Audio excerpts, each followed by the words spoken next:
and of course the win. That means seventh place is now guaranteed for Apex. How's it feel? It feels pretty good. We kind of had we kind of already knew that we're gonna be pretty solid on the 7th place spot, and we're obviously looking for the playoffs, but we weren't, because it's dependent on other teams. We weren't, trying to pursue that too much. But yeah, we did pretty well this game. We were a little kind of surprised because our scrims weren't going that well, but yeah. Yeah, well, it definitely showed over the course of this game, and of course, taking the series definitely helps. Now, tomorrow, you're playing against CLG. For you to get that playoff spot, you have to beat CLG, and Envy have to lose to Echo Fox. How do you think it's looking?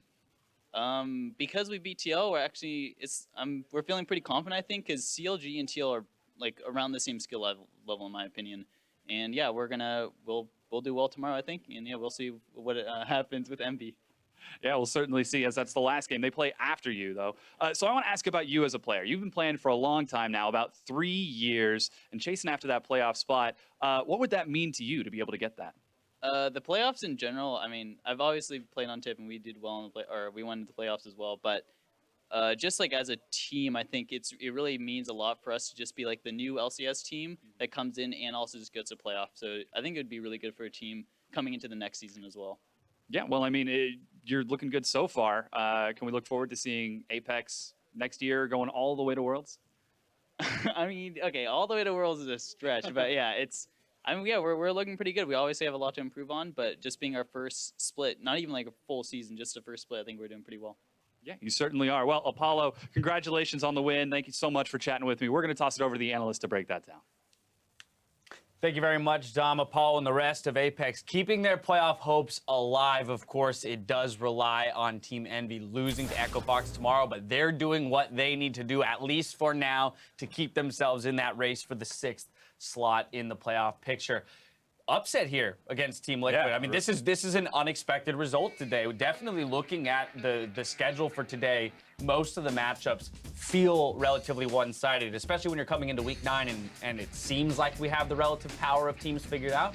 Apex is throwing us a curveball. I thought that Apex played much better as a team than Team Liquid, and ultimately, while they didn't play the macro game really that well, they did their diligence. They played it at the right place at the right time, lots of good plays around Baron, and overall, it's a pretty solid game for them. Particularly Keen's mid lane performance has been really exceptional. I mean, he obviously struggled in lane against Phoenix a little bit, but I mean, if that's the worst that's going to come out of it, that's pretty good for you overall, because Phoenix is kind of the focal point for TL in a lot of ways, right, where he's the big threat, and when you not necessarily neutralize him, but hang in there, that's fine, because Shrimp was able to make a lot of good plays, and obviously the bot lane played extremely well this series. Now we got a lot to work through, so I want to dive right into it. Starting 4 minutes into the game, very early on, Crumbs, walk me through this, the first 2 kills that Apex is going to pick up. So right here, TL wants to match the lanes because they have Sona, Ashe, a much better lane into the Ezreal Alistar. And then Dardoch immediately goes for Expression. This is great. Blowing the flash for Alistar is fantastic because you nullify the all-in pressure from this lane. And now Apex is found in a really poor lane situation. And you see in the minimap, you have Dardoch trying to circle around, maybe go for some sort of cheeky play, but Shrimp has none of that business, and he's just going straight to the lane. And just a little overstep from the dual lane is going to result in just getting all in. Like, the wave's right there. And this all in is just huge for this lane because you're going to lose both players. All summoners are still on them, and it just snowballs out of control from this position. Dardoch's just left running around the Rosie. Yeah, it was an interesting macro decision from TL because they also had the Rumble-Gnar matchup, and you're putting your Rumble at a small disadvantage there where the wave's pushing away from him. That matchup's not that bad early on. Well, right, it's not that bad, but I'm saying like the Rumble can't do anything once he's dealing with his wave pushing the Gnar for free, and your jungler's topside to punish what is supposed to be a superior bot lane, and then you flub that play. It basically destroys you because your wave is pushing away from you bottom, and your wave the enemy wave crashes top for free, and you lose all that farm. It's just a huge disaster, honestly. A bit of a blunder by Team Liquid. I mean, the initial thought there, blowing the flash on the Alistar is good. Right. The follow-up, the play that immediately, ensues,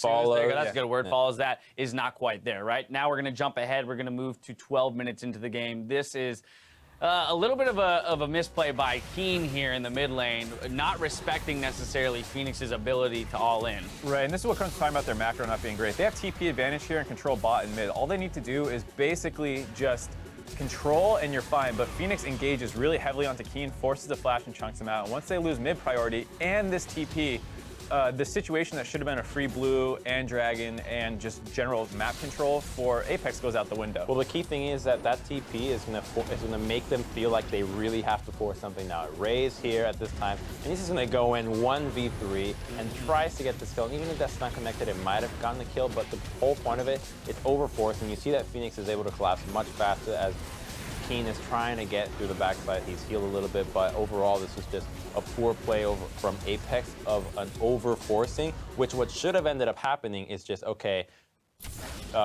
Keen got all in the middle lane. We can just pull it back. We'll delay the play by like a minute. Have him recall, go back to mid lane. Now we can set up the play. We have better wave assignment. We still have the TP advantage, but a little bit too fast on the trigger, and it results in them losing that dragon eventually, plus a lot of kills. Right. So a bit of, so a misplay there, but that didn't spell the end of the game for Apex. They're going to strike back 18 minutes into the game, 4-for-0 in the mid lane. Yep, and this is just a way overextension by Matt. The TPs, to set this up a little bit more, he was in the brush waiting, and the TPs come in, but he moves as soon as the TPs start, not when they get in. So he dies for free, and then the CC combo doesn't work at all. The Ash Arrow isn't starting it, it's Matt starting it, just gets cleansed off. He gets killed, the front line gets melted down, and then Fabi's alone, unprotected. And you have Phoenix just kind of running away from the fight because he's unable to really do anything. And Yeah, he needs some setup. Yeah, you need somebody there to help him out. All right, player of the game. This is going to go to Shrimp on Gragas, 6-1-4. There was some talk about it going to Apollo as well because he did have a fantastic game, the quadra kill to close it out. But ultimately, presence of mind from Shrimp to go up to that top lane and get those first 2 kills for them after the gank by Dardoch.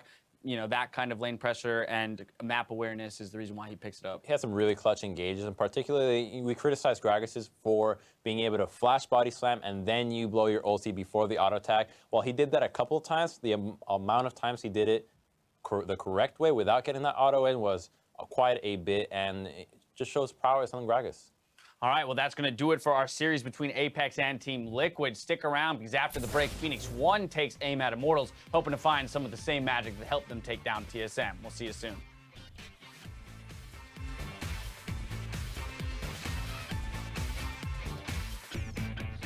Look at my scores in the games, dude. Every time we go off, it's like I have an assload of assists, no kills, and 1 death. We'll see if they go for it. Shrimp has flash. Good He's for going! Special! Oh my god, Shrimp! Gets They one, got gets them 2! Oh,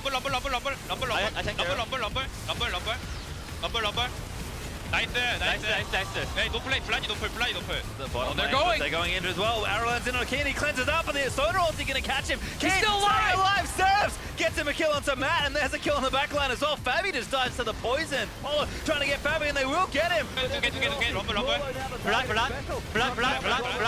Still alive, and now Apollo finally takes him out. Keen did die, but Apex gonna clean up another team fight. What a series from Apex. No one would have expected them to take down Liquid.